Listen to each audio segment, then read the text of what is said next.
¿Necesitas reparación? Servicio de recogida para la península. Ver en la description del vidéo. Lorsque votre Thermomix TM31 cesse de fonctionner, il est crucial d'identifier les symptômes avant de passer à la réparation. Les signes les plus fréquents incluent l'absence d'alimentation, des clignotements des lumières sans démarrage ou des bruits étranges provenant de l'appareil. Si vous constatez que l'écran tactile ne répond pas ou que le moteur ne s'active pas, notez ces symptômes. Ils sont des indicateurs essentiels pour le diagnostic. Première étape, vérifiez l'alimentation. Assurez-vous que le Thermomix est correctement branché à une prise fonctionnelle.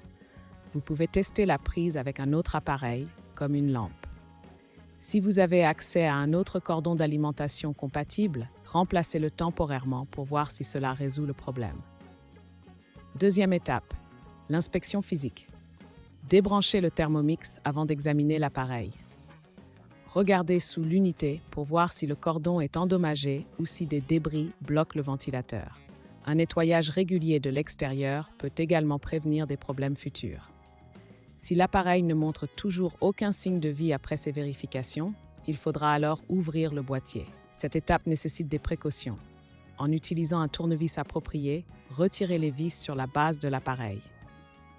Une fois le boîtier ouvert, observez la carte mère. Cherchez des composants brûlés ou des connexions desserrées. Troisième étape, réparez les contacts.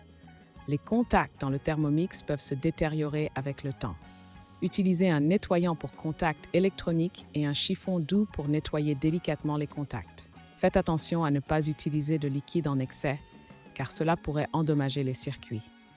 Vous pouvez également utiliser un coton-tige humide pour atteindre les espaces difficiles. Quatrième étape, vérifiez les fusibles. Si votre appareil est équipé de fusibles, testez chacun d'eux.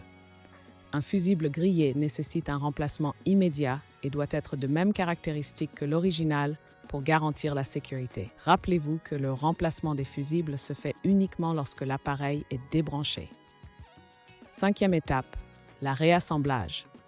Reconnectez tous les fils que vous avez débranchés et assurez-vous que chaque pièce est correctement fixée.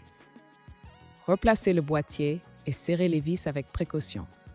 Il est essentiel que le boîtier soit bien ajusté pour éviter les vibrations excessives. Une fois que vous avez tout remis en place, branchez le Thermomix et effectuez un test de démarrage. Si l'appareil fonctionne, allez dans les paramètres pour vérifier si tout est en ordre.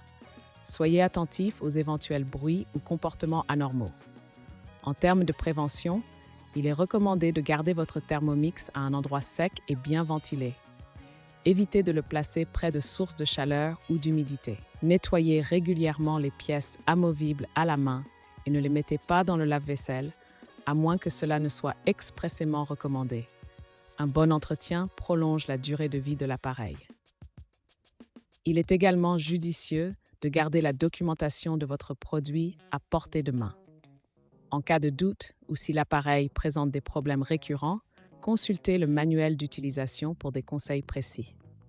Si les problèmes persistent, envisagez de contacter un spécialiste pour un diagnostic approfondi. Enfin, gardez à l'esprit que des réparations non autorisées peuvent annuler la garantie. En cas de doute, il est toujours préférable de se tourner vers le service après-vente du fabricant pour des conseils ou des réparations professionnelles. Un diagnostic précoce peut souvent éviter des réparations plus coûteuses à l'avenir. ¿Necesitas reparación? Servicio de recogida para la península. Ver en la descripción del video.